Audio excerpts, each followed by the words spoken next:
जय श्री कृष्ण। हम लोग दिव्य ज्योति जागृति संस्थान से आप सब यहाँ पर आए।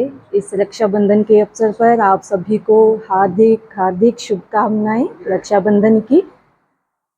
ये बंधन, रक्षाबंधन जो है, ये त्योहार जो है हमारे इस भारत देश के अंदर एक भाई बहन का त्योहार है, जिसे रक्षा सूत्र भी कहा जाता है कि भाई अपनी बहन की रक्षा के लिए बहन उनकी कलाई पर ये राखी बंधन, ये रक्षाबंधन, ये सूत्र बांधती है।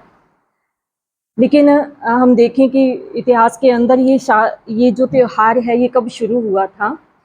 ये सतयुग के अंदर एक घटना घटित होती है कि जब भगवान विष्णु जी राजा बलि के पास रहते हैं, तो कहते हैं कि माँ लक्ष्मी उनको वहाँ से वापस ले जाने के लिए आती है।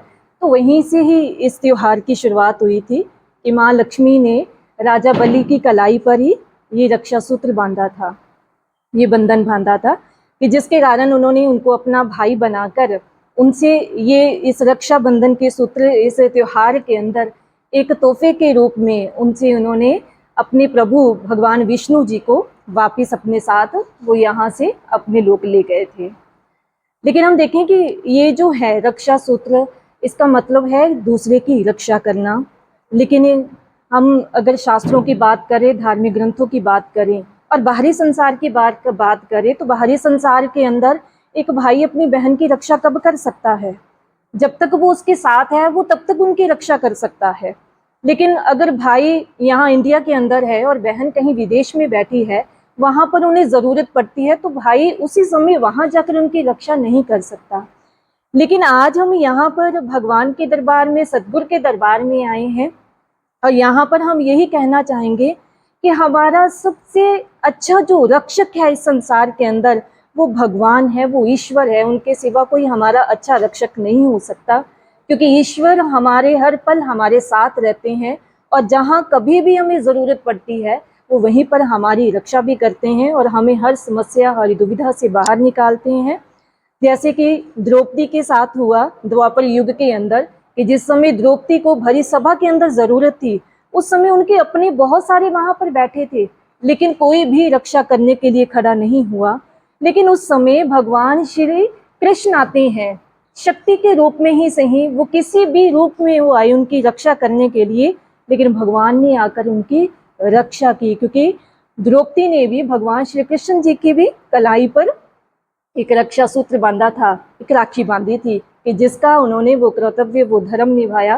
प्रभु ने उसी क्षण वहाँ पर आकर उनकी रक्षा की। ठीक इसी तरह से आज के युग के अंदर भी भगवान के ऐसे बहुत सारे चमत्कार होते भी हैं, लेकिन अगर हम चाहें कि हमारे साथ भी ऐसे ही कि भगवान हर समय हमारे साथ साथ रहे, तो हमें भी उसे जानने की ओर अग्रसित होना चाहिए, उसकी ओर बढ़ना चाहिए और उसकी प्राप्ति कर हमें भी ईश्वर का वो रक्षा जो कवच है उसकी प्राप्ति कर लेनी चाहिए। असल मायने में हम सभी का ही रक्षाबंधन तभी सफल हो पाएगा।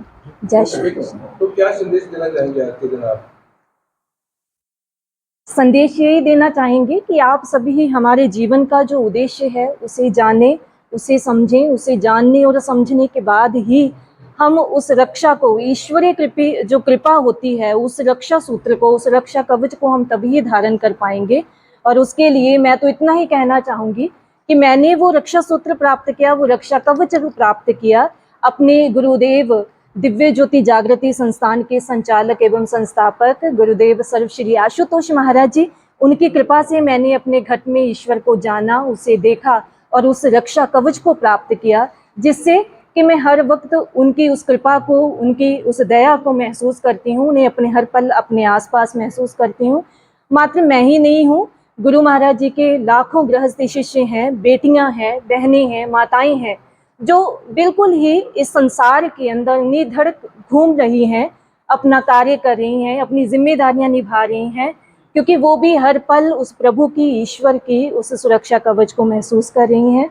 उनकी शक्ति, उनकी दया के साथ ही वो इस संसार के अंदर घूम पा रही हैं। तो इसलिए मैं यही संदेश दूंगी कि आप सब भी, जैसे अभी आप ही के ही शहर सिरसा के अंदर हमारी संस्थान की ओर से 7 दिवसीय श्रीमद् भागवत कथा होने जा रही है।